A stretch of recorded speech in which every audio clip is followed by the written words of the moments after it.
নির্বাচনী প্রচারে 17 এপ্রিল ত্রিপুরায় আসছেন ভারতবর্ষের প্রধানমন্ত্রী নরেন্দ্র মোদী, জানিয়েছে ত্রিপুরা প্রদেশ বিজেপির মুখপাত্র সুব্রত চক্রবর্তী।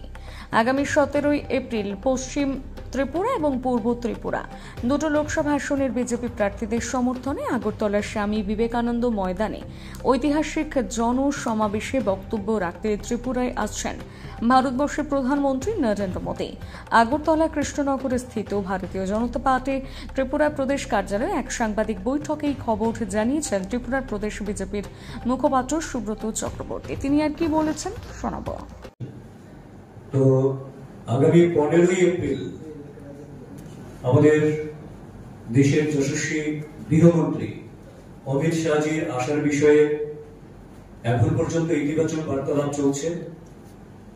সেটা হয়তোবা কুমারঘাটের পিডব্লিউডি ময়দান, সেখানে যদি তিনি আসেন তাহলে সেখানে তার জনসভা হবে। তো এটা শেষ মুহূর্তে আমরা আপনাদেরকে কনফার্ম করব। কিন্তু একটা বিষয় আমি আনন্দের সঙ্গে জানাচ্ছি, ভারতীয় জনতা পার্টির কার্যকর্তা এবং গোটা ত্রিপুরাবাসী, যে ত্রিপুরা রাজ্য আজকে নরেন্দ্র মোদীজি যশস্বী প্রধানমন্ত্রী, ওনার আশীর্বাদে এবং ওনার সরাসরি ত্রিপুরার জন্য যে আশীর্বাদের একটা হাত প্রসারিত করে রেখেছেন, তার ফলশ্রুতিতে গত 6 বছরে ত্রিপুরার বিজেপি সরকার উন্নয়নের যে নতুন মাত্রায় ত্রিপুরা রাজ্যকে পৌঁছে দিয়েছে। সার্বিকভাবে গরিব অংশের মানুষ থেকে, কৃষক থেকে শুরু করে, শ্রমিক থেকে শুরু করে, যুবক থেকে শুরু করে, সবার জন্য, নারী থেকে শুরু করে। তো তাদের যে ইচ্ছে যে এই নির্বাচনের মুহূর্তেও নরেন্দ্র মোদী যে আবার ত্রিপুরায় আসুন এবং ত্রিপুরাবাসীর উদ্দেশ্যে কিছু বলুন, সেটা বরাবর চাইছেন। কারণ ত্রিপুরাবাসী জানে 2018 সালের আগের থেকেই নরেন্দ্র মোদীজি, প্রধানমন্ত্রীজি যতবার ত্রিপুরায় এসেছেন, যা বলেছেন প্রত্যেকটা ওনার দেয়া প্রতিশ্রুতি অক্ষরে অক্ষরে পালন করেছেন।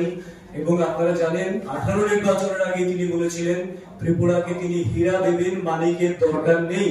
এবং সেই হীরার মানেটাও বলে দিয়েছিলেন হাইওয়ে, রেলওয়ে, এয়ারওয়েজ। এবং এই 4টে ক্ষেত্রেই ত্রিপুরাকে সাফল্যের চরম শিখরে পৌঁছে দিয়েছেন সেই যশস্বী প্রধানমন্ত্রী, যিনি গ্যারান্টিরও গ্যারান্টার। তো তিনি আগামী 17 এপ্রিল রাজ্যে নির্বাচনের শেষ প্রচার যেদিন নির্ধারিত রয়েছে, বিকেল 4টায় প্রচার শেষ হবে। 17 এপ্রিল দুপুর 1টায় তিনি স্বামী বিবেকানন্দ ময়দানে আসবেন, ত্রিপুরাবাসীকে সম্বোধন করবেন। এবং এই উপলক্ষে ভারতীয় জনতা পার্টি ত্রিপুরা প্রদেশ গোটা রাজ্যে ব্যাপক উৎসাহ উদ্দীপনা রয়েছে। এবং এই জনসভাকে ঐতিহাসিক করে তোলার জন্য, ওনাকে ভব্য স্বাগত করার জন্য এয়ারপোর্ট থেকে শুরু করে একেবারে বিবেকানন্দ ময়দান পর্যন্ত ইতিমধ্যে বিভিন্ন সাব কমিটি তৈরি হয়ে গেছে। সেই কমিটিগুলি কাজ করতে শুরু করে দিয়েছে। এবং যদিও ইলেকশন মোমেন্ট, কিন্তু কার্যকর্তারা বিভিন্ন জায়গা থেকে স্বতঃপ্রণোদিত হয়ে বলছেন যে গাড়ি ঘোড়ার ব্যবস্থা না করলেও ওনারা ব্যবস্থা করে আসবেন। কিন্তু এই জনসভাকে ঐতিহাসিক রূপদান করার জন্য ভারতীয় জনতা পার্টির কার্যকর্তা, সমর্থক এবং যারা বিশ্বাস করেন যে মোদীজির কারণে এবং ত্রিপুরাতে মোদীজির আশীর্বাদে ডাবল ইঞ্জিনের যে সরকার রয়েছে, সরকারের কারণে ত্রিপুরা উন্নয়নের নতুন শিখরে উচ্চ মাত্রায় পৌঁছচ্ছে দিনের পর দিন, সেই সমস্ত সমর্থকরাও এখানে আসার জন্য বারবার ওদের প্রত্যয় ব্যক্ত করেছেন। কাজে আমরা আশাবাদী আগামী 17 এপ্রিল নির্বাচনের শেষ মুহূর্তে যে প্রচার, সেখানে নরেন্দ্র মোদীজি যে জনসভাকে সম্বোধন করবেন, ত্রিপুরাবাসীকে সম্বোধন করবেন, সেটি একটা ঐতিহাসিক জনসভা হবে। এবং সেই জনসভা থেকে মোদীজি ত্রিপুরার জন্য আবারও যা বলবেন, অক্ষরে অক্ষরে ত্রিপুরাবাসী আগামী দিনগুলিতেও দেখবেন তার সম্পূর্ণ বাস্তবায়ন হয়েছে। কারণ মোদীজি গ্যারান্টিরও গ্যারান্টার। इसलिए हजारों संख्या में हर रोज लोग हमारे साथ जुड़ते जा रहे हैं। और इसी बीच में हम ये आपके माध्यम से बोलना चाहते हैं कि उम्मीद करते हैं हम कि 15 अप्रैल को कुमारघाट के जो पीडब्ल्यूडी ग्राउंड है, वहाँ पर अभी तक जितना पता चला है, शायद हमारी आदरणीय गृह मंत्री अमित भाई शाह जी आ रहे हैं। तो ये फिर भी आपको एक बार कंफर्म कर देंगे। लेकिन एक विषय तय हो चुका है, क्योंकि त्रिपुरा के आम जनता चाहते थे कि हमारे देश की यशस्वी प्रधानमंत्री नरेंद्र मोदी जी एक बार चुनाव से पहले यहाँ पर आए और त्रिपुरावासी को संबोधन करें। और ये त्रिपुरावासी के उनके ऊपर एक विश्वास है कि मोदी जी जो बोलते हैं वो करके दिखाते हैं। मोदी जी गारंटी का भी गारंटर हैं।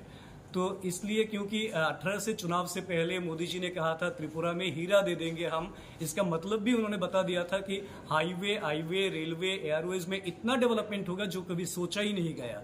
तो वो त्रिपुरावासी आज देख रहा है और इसका जो सुफल है वो मिल रहा है त्रिपुरावासी को।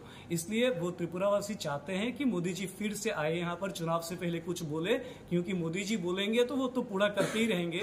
और मोदी जी के ऊपर त्रिपुरावासी के जो विश्वास है, ये जो श्रद्धा है, उसी के और मोदी जी के साथ जो नाता है कि मोदी जी चाहते हैं कि त्रिपुरा नॉर्थ ईस्ट के गेटवे हो, साउथ ईस्ट एशिया के गेटवे हो। तो ऐसे सोचने वाले त्रिपुरा को लेके जो प्रधानमंत्री सोचते हैं, तो स्वाभाविक रूप से त्रिपुरावासी उनके साथ हृदय से जुड़े हुए हैं। तो इसलिए हमारे लिए, कार्यकर्ता के लिए, त्रिपुरावासी के लिए और जो भाजपा के समर्थक हैं उनके लिए और जो डेवलपमेंट को चाहते हैं, सारे लोगों के लिए ये खुशखबरी है। सारे लोग चाहते थे और मोदी जी वो पूरा करने के लिए 17 तारीख आ रहे हैं। 17 तारीख दोपहर 1 बजे स्वामी विवेकानंद मैदान अगरतला में वो त्रिपुरावासी को संबोधन करेंगे। और इसके लिए हमारे कार्यकर्ता, हमारे जो समर्थक हैं, हमारे जो शुभचिंतक हैं, सब लोग सारे प्रदेश से कह रहे हैं कि आप कुछ इंतजाम कर पाए ना पाए, हम तो आ रहे हैं। तो ये एक ऐतिहासिक जनसभा होंगे, एक ऐतिहासिक क्षण होंगे हमारे लिए कि हम, क्योंकि चुनाव के ये आखिर वक्त है, 4 बजे 17 तारीख को चुनाव के प्रचार खत्म होने वाले हैं। तो इससे आगे प्रधानमंत्री जी आएंगे, त्रिपुरावासी को संबोधन करेंगे और ये बड़ा विषय है हमारे लिए, कार्यकर्ता के लिए और त्रिपुरावासी के लिए। तो सब बेचैन हैं, हम चाहते हैं कि ये ग्रैंड सम वैसे करे, ये ऐतिहासिक बने।